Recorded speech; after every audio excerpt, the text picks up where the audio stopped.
E3 is now over, so I figured I'd just make a video of me sitting down and talking about what I think is cool, what I'm excited for, what I thought of the conferences and whatnot. I'm gonna do maybe a little recap of each conference. Some of them might be short, some of them might be long. It all depends on how interested I was in it and how much of it I actually watched. So if there's one conference in particular you want to see me talk about, boom, you can click on whichever one right here. I'm not gonna make you sit through the whole thing if you don't want to. So starting with EA Games, this is actually the only one I did not watch. I kind of caught the recap and all the news afterwards. So apparently they started with a Titanfall 2 announcement. I didn't think much of it because I never played the first Titanfall. It never really interested me. It looks cool, but you know, I don't know. Then of course they got Madden and FIFA, and they're trying to make Madden an esport apparently. That seems a little redundant if you ask me, but I don't know. They didn't really have too much I cared about. They showed a new Star Wars game. That's really weird. Like, didn't Star Wars Battlefront only come out last year? They're already making a new one. The only thing there that kind of caught my attention was this indie game called FE or Fee or whatever. It's like a very high contrast art style. Almost looks like a 3D platformer-ish kind of indie title. It looks a little bit like the old Spyro games. That looks cool. That looks like it could be kind of cool. I'm interested in that. And then there's Battlefield 1.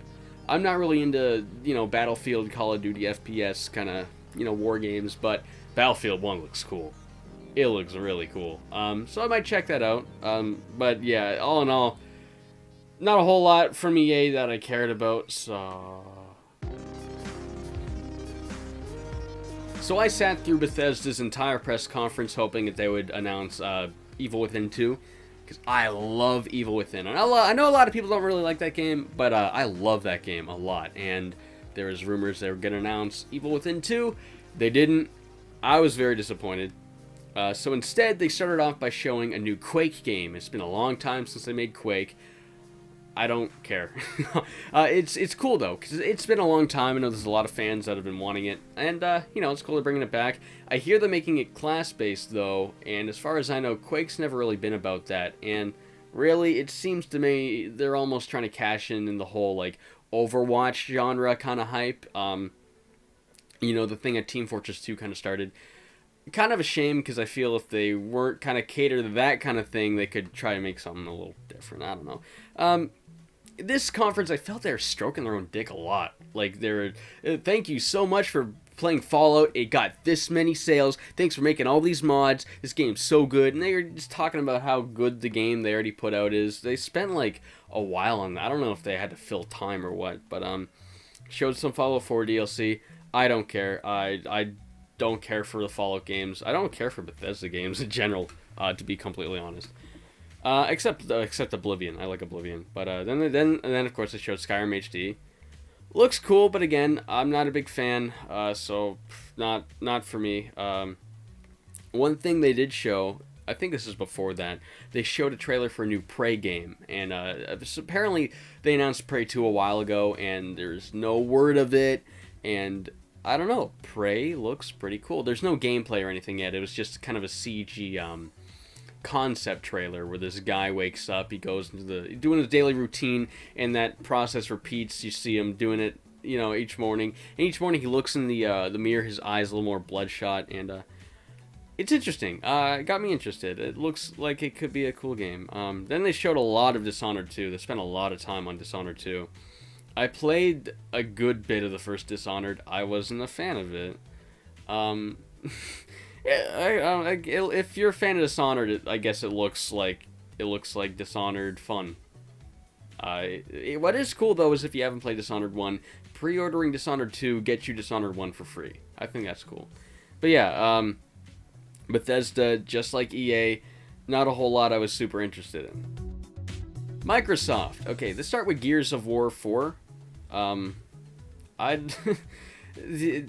to sound like I just don't care about anything so far, but I don't care about anything so far. I don't care about Gears of War. I've never been an Xbox kind of guy, so I never really played the Gears games.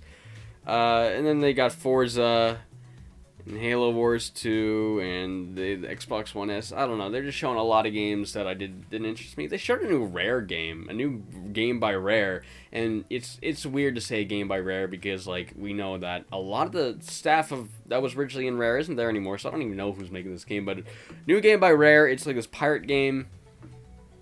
Looks okay. And then they announced the Xbox One S, which is the Xbox One Slim. Okay, that was bound to happen. They do that with like every console, starting with like three. They did with the PS3, they did with the 360. You know. Then they announced the Scorpio, and this confused a lot of people. They're talking about how it's going to be like the most powerful console ever to hit the market. It's going to be able to do like 4K and 60 FPS. I'm thinking it's an add-on, because why would they announce the Xbox One S? And what I'm thinking is, I think it's probably going to be a thing you plug into your Xbox One. It's going to be like this extra motherboard or, I don't know, something like that. You plug into your Xbox One, and it makes it more powerful to play games in 4K or whatever. That, and then they'll probably just make a standalone one. Because he said something like, no one gets left behind. It's going to be compatible with all Xbox One gear, or whatever. So I don't know if that means it's going to be compatible with Xbox One controllers or compatible with the Xbox One consoles. A lot of people are confused about that, but I'm thinking it's kind of a Sega 32X situation, and then they'll just make its own console as well. But yeah, Microsoft, not a whole lot I cared about. Ubisoft is where things start getting interesting. Now they start with Just Dance. I don't care about Just Dance. And they had this, like, all these dancing people come out and do this big dance number, and it was a little awkward because I could tell no one in there was feeling it. No one in there was like, oh yeah, Just Dance, yeah, okay. But at least they were playing Don't Stop Me Now by Queen, which made it tolerable because I think we all know Queen is good. Right after that, they show the new Ghost Recon game, and I think it looks pretty cool. It's like kind of like a 4-player co-op stealth open world tactical kind of game. I think it's probably the closest we're ever going to get to Metal Gear Solid 5 co-op, because I was really hoping Metal Gear Solid 5 was going to have co-op. It didn't, because Peace Walker did. Thought it would have been cool, but it didn't happen. So that might be the closest we get to that. The demonstration they had, it was like, I hate it when they do this. They have all like the 4-player voice chat, and they try to make it sound like they're all super into it and in the military. Like, Charlie, you got a bogey on the left. All right, I'm taking him down. All right, 3, 2, 1, and then they all shoot him out. It's like no one talks like that when they play video games. It's like, they try to make it super cool, and that's the thing about Ubisoft. They try to make things super hip and super cool. I'll get more into that later when I bring up Watch Dogs 2. But then they talked about South Park. Yeah, the South Park game was good, from what I hear. I haven't played it myself, but the new South Park game, you know, it looks like a new South Park game, but I think it's cool. They're kind of like making fun of the whole superhero thing, how there's like a million superhero movies a year. They really rip that up. They even directly name drop like Marvel and DC. So yeah, the writing was actually kind of funny. It made me laugh a couple times. So new South Park looks cool. Then they showed some VR stuff that wasn't particularly interesting. They spent a while on this game where you play as an eagle, and it's like soccer, where you dive around, you try to get this thing, and then you just, it like the VR headset that's just how you aim, and that's really it. And they had gamepads too, so I don't know if it was like a stick, like a aim assist thing with the headset, or I don't know. It didn't look that fun to me. You also showed some Star Trek thing where the graphics look like garbage, but the game looked fun. And they had like these celebrities come on, like the cast, not the cast of Star Trek, but cast members from many different iterations of Star Trek. They had the woman that played the captain from Voyager. They had Geordi from Next Generation, and that was in like the trailer for it. They're all talking about, wow, it's crazy. It's like we're really there. You can tell they don't play video games. You can really tell because they're super impressed by these really low res graphics. But it looks cool. You're like, anyone that's a big Star Trek fan. My dad's actually a big Star Trek fan. He'd find it really cool. But you're all it's a co-op game where you're all in the Enterprise or whatever ship. I don't know if it's the Enterprise, but you're in a Star Trek ship, and you're just exploring space, and you all gotta do like the job of the crew member you are. Like one person's the captain, one guy's the engineer, whatever. I don't know if it's Star Trek, but and you gotta like learn the Star Trek lingo and stuff. And it actually looks cool. It's just, it looks, I don't know, graphic-wise, it looks like garbage, but it's like a VR game. It looks like it could be fun if you're a Star Trek fan. Then they showed a game called For Honor. I think it looks cool. Basically, For Honor is a game where there's like 3 factions. There's samurai, there's like these knights, and there's Vikings, and they're at war for, who cares? The reason they're at war doesn't matter. But the point of the game is you get to pick one of these factions. There's going to be 3 campaigns, and it's kind of like a hack and slash Dynasty Warriors looking game, but kind of with like the patience and precision to the combat, the strategy to the combat involved with like a Dark Souls game or like a Neo. There's a demo for that samurai game called Neo. It's getting a very Neo vibe from it. And it looks cool. It looks really cool. There's a lot to do with the stance of your character, holding it up or right or whatever, and it shows your stance. It shows the stance of the enemies, and you're kind of like plowing through all the enemies, and then every now and then there's like a captain, and you gotta like really slow down, take your time to take out the captain. It looks really cool. For Honor, that looks like it could be a great game. I'm definitely gonna look into that when it's out. I'm gonna might pick that one up. Looks really good.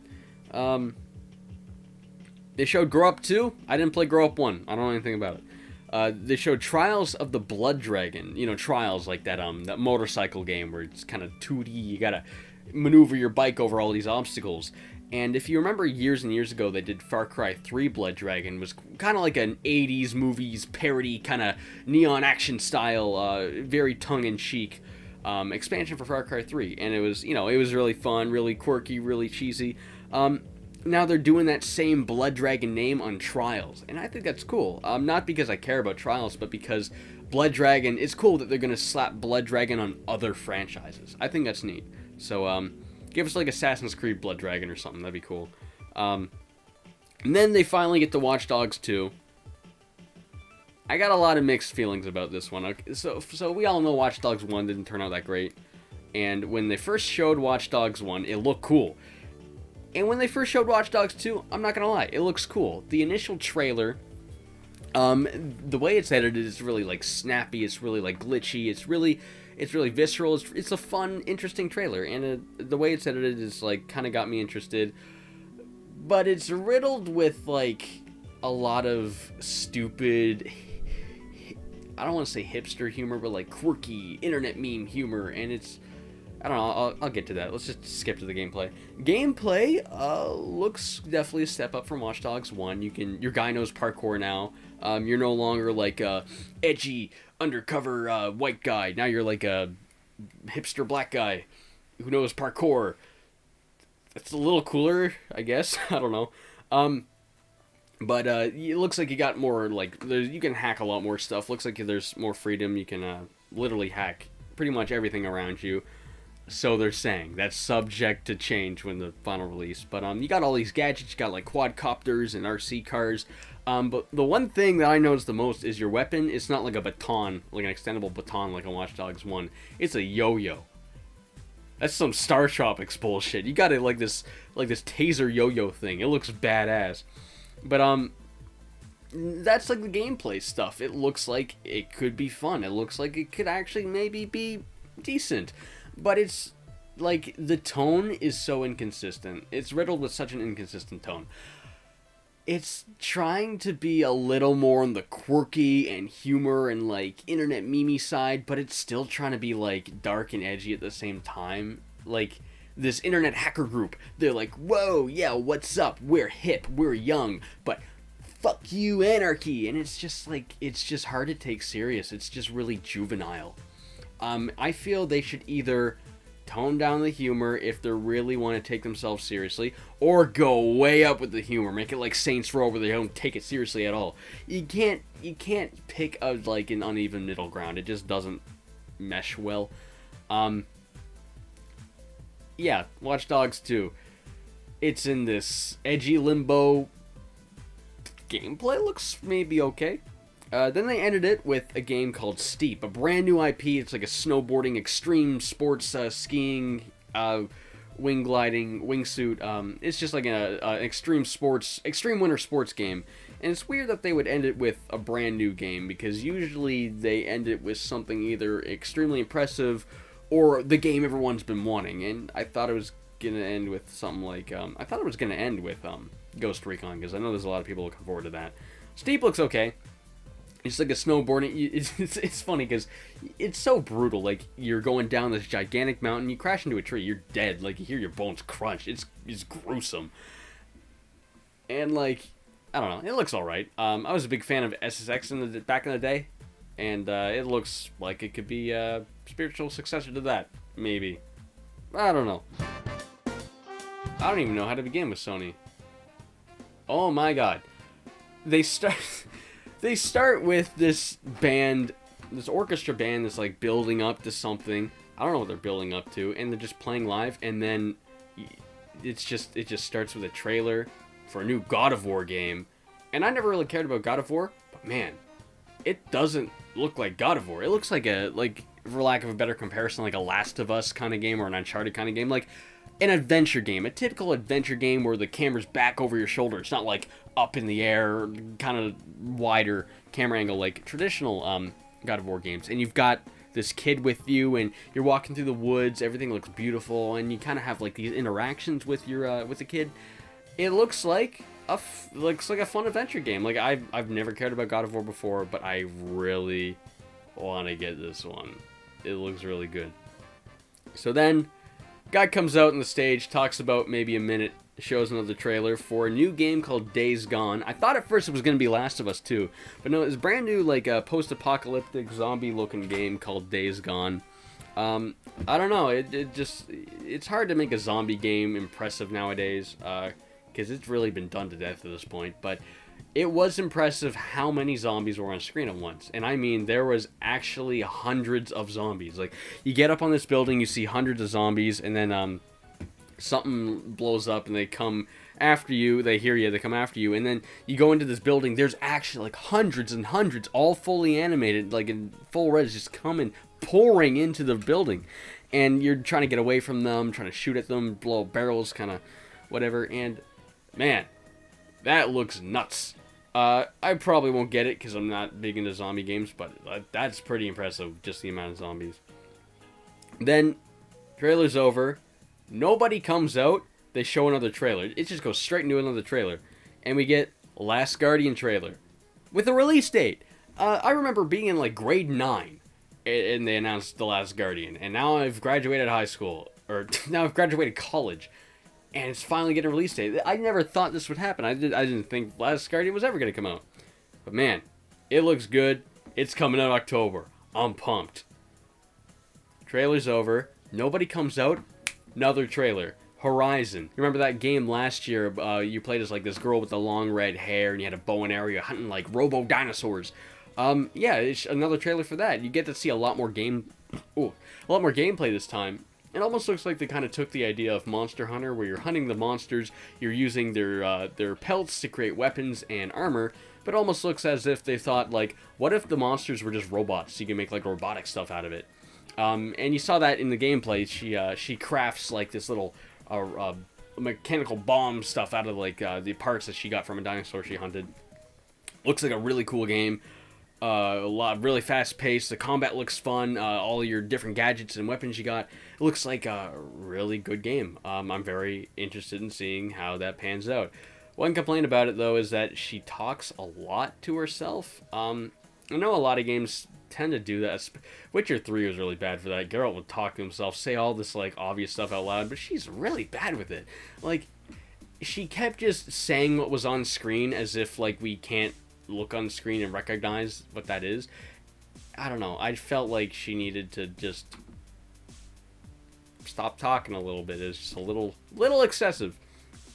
But then, trailer's over. Nobody comes out. Another trailer. It just boom, boom, boom. Trailer after trailer after trailer. I was really blown away. Like, every time I was like, someone's got to come out this time. No, they're just showing trailers with like no pandering, no one coming out to like talk about the game. I mean, I never understood that. They come out and talk about the game we just saw. Yeah, we saw the game. We can, pretty sure anyone with half a brain can like watch the trailer or the gameplay and kind of get an idea for themselves. And like, no one came out, and that was awesome. Sony's killing it so far. Showed a trailer for the new David Cage game, new Quantum Dream game, Detroit: Become Human, made by the people who made Heavy Rain and Beyond Two Souls. I'm gonna be honest, I'm not a big fan of those games. I like the story of Heavy Rain, but like gameplay, man, very clunky, very. I don't know. I don't like this. I don't like David Cage games. He's like, look at all these emotions. Look how emotional a robot can be. Can a robot feel emotions? I don't care. Like, I don't know. The point of this trailer was to boast how many different outcomes a situation can have. And it showed this scenario where you're playing as this RoboCop guy. They should have made a RoboCop game. You're playing as this robotic android detective guy, and there's another android guy, and I guess the android went rogue or something. He's got a hostage. He's gonna like, oh, I'm gonna shoot her, I'm gonna jump off, and you're trying to like, you can do a bunch of different actions to try and stop him. You can like run at him and push him off, or I don't know, or you can just shoot him, or you can lie to him. You can try and there's like, I don't know, like 11 different outcomes it showed of it, and it looks impressive in the fact that there's that much detail and that many possibilities. But again, I don't think I'll like that game because I don't like those games. So then they show a trailer for like this PT looking game. It turned out to be Resident Evil 7. That was cool. I haven't played the demo yet, so I can't really tell you what I think of it. But yeah, Resident Evil 7. It looks like they're going more in a horror direction. I hope the actual game's not a first-person game. That'd be really weird. Like 6 entries in, all third-person. 7th game is just first-person. That'd be really weird.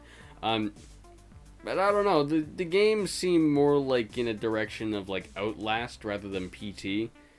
I don't really like Outlast, so I don't know what that's gonna be. Again, I haven't played the demo myself yet, so I don't know. So that's cool. Resident Evil 7. That was a big surprise. It's coming out January too.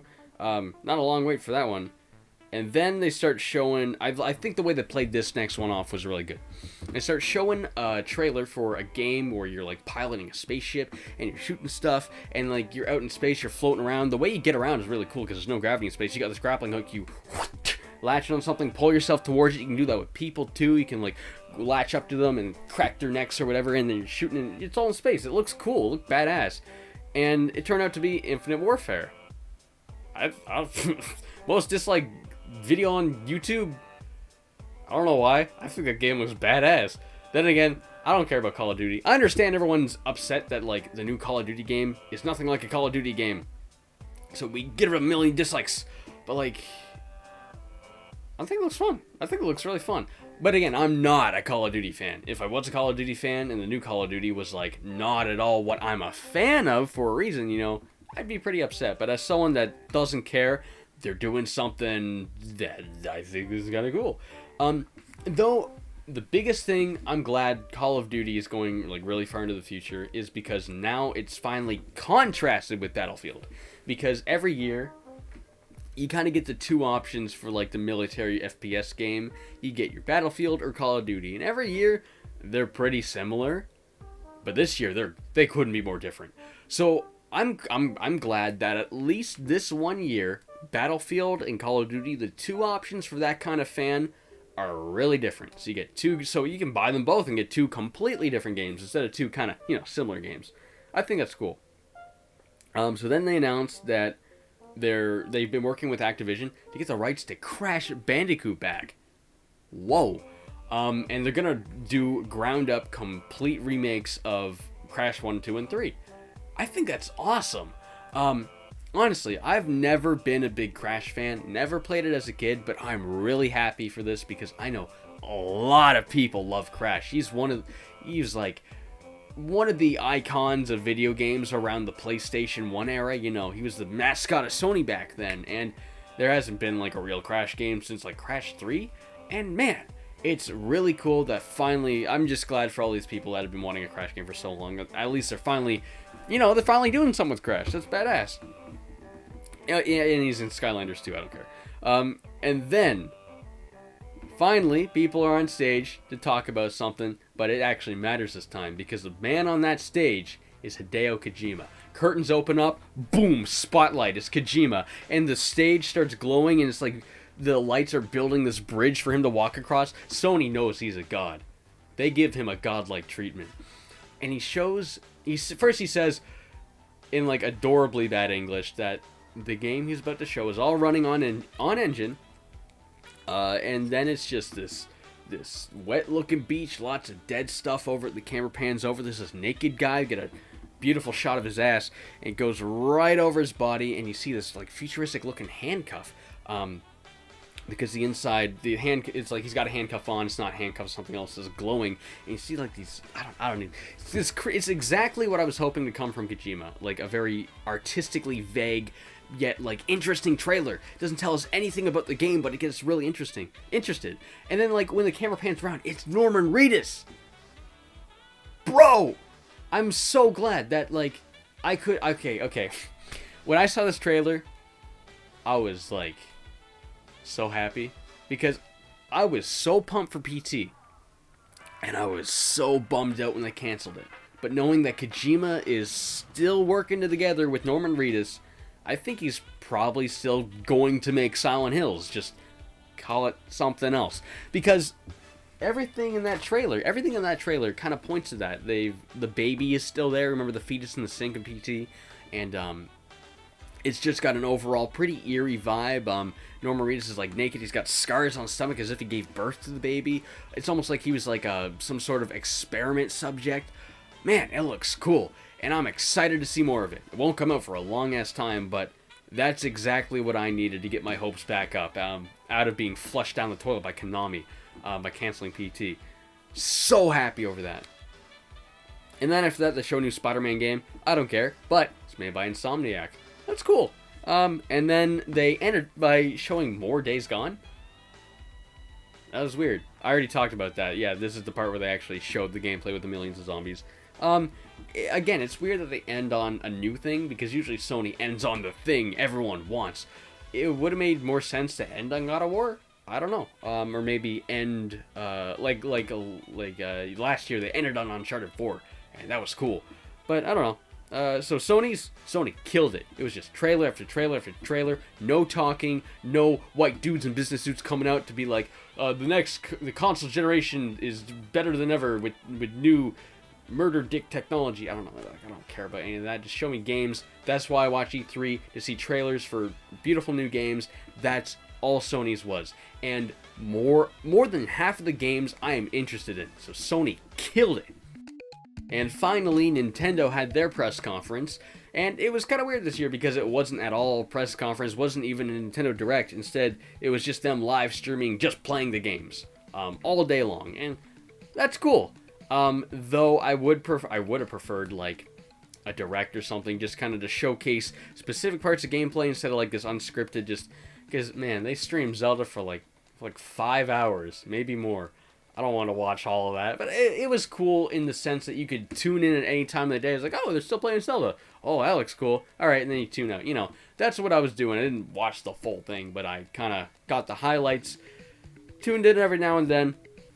Yeah, they started with like 30 minutes of Pokemon. Yeah, it's Pokemon. It's what you'd expect from a new Pokemon game. It's just Pokemon, but better.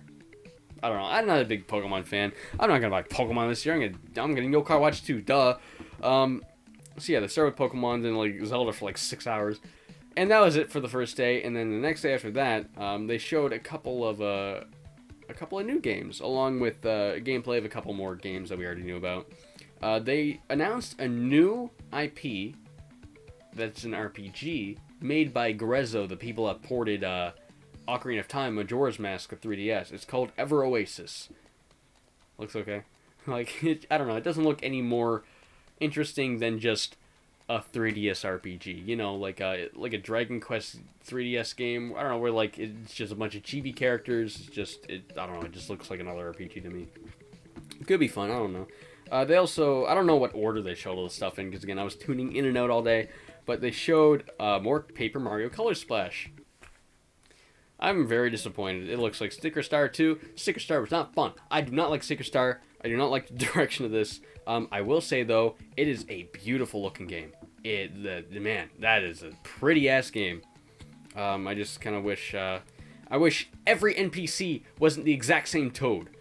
I wish every single enemy wasn't just Koopa, Goomba, Shy Guy, Blooper. You know, like the appeal to me in the Mario RPGs was always that they had these quirky, weird characters that they made up that you only got to see in the RPGs. And even like the Mario and Luigi games, they would like combine enemies. They would make up a new race of enemies, and then you get like combinations. Like the first game, there's like the Bean Goomba guys or Tanoombas. It was the first time they mixed a Goomba with a Tanuki tail. I don't know, just weird, quirky stuff like that. I'm getting no vibe with that. Even like you look back on the first Paper Mario game, like you had to go to the 7 corners of the earth to beat the 7 bosses. Each boss was a brand new character, like this quirky character, like General Shy Guy. He's like a military leader who's a shy guy, and he's got like a tank, or like I don't know, just stuff like that. It's cool, but like it's just the 7 Koopa Kids again, or is there 6 Koopa Kids? I don't know. It's just the Koopa Kids again. Like, wouldn't you rather see quirky, fun new characters instead of the same 6 or 7 from like 26 years ago? I don't know. It was really cool when they finally brought the Koopa Kids back for like New Super Mario Bros. Wii, but I mean, now they just put them in every game, and I'm kind of sick of it. Yeah, Paper Mario, the new one. I don't know. I'm not feeling it. Pokemon Go, I don't care. Mario Party 3DS. It's a Mario Party game on 3DS. What can you say? Then they showed Rhythm Heaven, and I love Rhythm Heaven. I've been a big fan of the Wii one, and I was a big fan of the DS one. That's all of them that came out here. I even played the Game Boy Advance one on. I played it on an emulator. I didn't beat it. Couldn't figure out like the second last game because it was, it's in Japanese. But it's basically Rhythm Heaven Mega Mix is a collection of all the best Rhythm Heaven games from across the 3 different games, plus a bunch of new ones. And then they go, guess what? It's out now. What? So it's only on the eShop. I don't mind too much. It's a portable. I'd rather have a physical copy, but I don't mind too much for portable consoles because I don't want to drag all those games around and pop them all in. But yeah, I've been playing it all all last night. It's a blast. So that was awesome that they're just like, yo, guess what? It's out. So I just bought it right away. Play the hell out of it. I am not done yet, but man, that is a fun ass game. They showed this indie game called Box Boy. It's a sequel to a game called Box Boy. Yeah, it looks like a quirky, neat little, simple, fun little indie puzzle game. That looks fun. Dragon Quest VII. More of the remake of Dragon Quest VII for 3DS. Looks cool. And then Yokai Watch 2. Man, I didn't really watch them play much of it because I know what to expect from Yokai Watch 2. It's really just going to be Yokai Watch 1 with, vastly improved everything. New town, new story, whatever. I'm excited for it. I don't know. Y'all know I like Yokai Watch. I'm going to buy it. You don't need to show me gameplay. New Monster Hunter. I didn't even watch it. Oops. I've never been a big fan of Monster Hunter. I played a bit of one of the PSP ones and a bit of the one they put on Wii U. Couldn't really get into those games. And, of course, they also showed more Tokyo Mirage Sessions. It looks fun. It looks as good as a Persona game. Maybe like Persona 4 era Persona game. Looks a lot more Persona than it looks Shin Megami Tensei.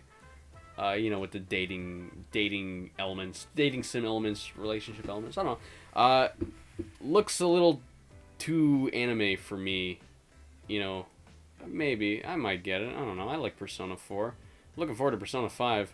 It's not coming out until next year, but that wasn't part of Nintendo, so I'm talking about that. Yeah, it looks good. I might not get it, but it looks good. I think that was everything. That's everything I had written down on my iPod or iPhone. I don't know what it is. Yeah. So overall, EA. This is just, I'm gonna wrap it up. EA, nothing I cared about. Some stuff looked cool, but nothing I cared about.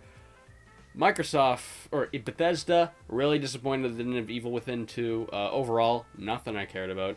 Ubisoft, some stuff looks kind of cool, but it was difficult to stomach their super hipster meme humor. Fucking Aisha Tyler. R.I.P. R.I.P. my patience, I mean. And I every year I tune into Ubisoft's press conference praying this will finally be the year they show Beyond Good and Evil 2. Because at least once a year, Michel Ancel, at one point says, don't worry, we're still making it. I mean, he was doing a Let's Play with Tim Schafer on Beyond Good and Evil 1. He just casually drops details about Beyond Good and Evil 2 as yeah, we're still making Beyond Good and Evil 2. Stay tuned. So, he's still making it. I want to see it. They didn't show it. I was disappointed. That was the only reason I sat through the whole thing. But, Ubisoft's got a couple things I think look kind of cool. And then Microsoft didn't care about anything on Microsoft's. Sony was amazing. Game after game after game after game that I cared about. They all look cool. Not all of them. Most of them look cool. A lot of them I'm definitely going to get. And then Nintendo dragged on. But I mean, in a way that you're not expected just to watch the full thing straight. I was just tuning in, tuning out. Did I even talk about the new Zelda game? I don't think I even talked about the new Zelda game. I just said they showed Zelda.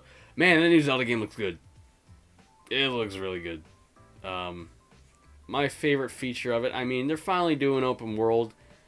Honestly, it's a little behind on that. I mean, after playing Witcher 3, it's going to be very difficult to have high expectations of other games for open world.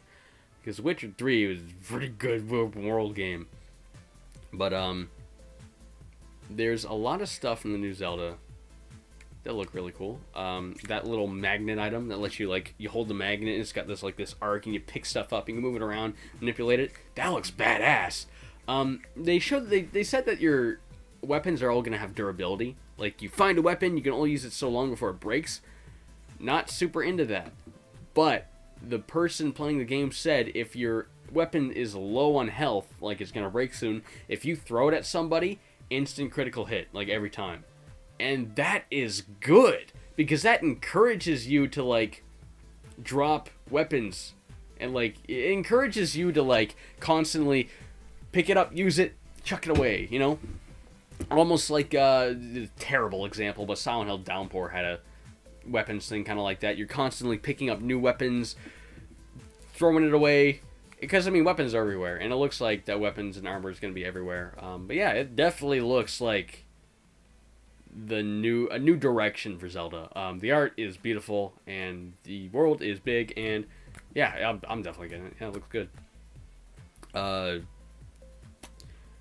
It definitely speaks volumes that they were able to play that game for 6 hours straight, showing random stuff, and they didn't run out of stuff to show. I just thought of that. Man. That was without even advancing the game. Dang. But yeah, E3 this year was okay. Sony had probably the best conference in forever. Last year was pretty hard to top, but I think they topped last year's. Yeah, E3 is okay.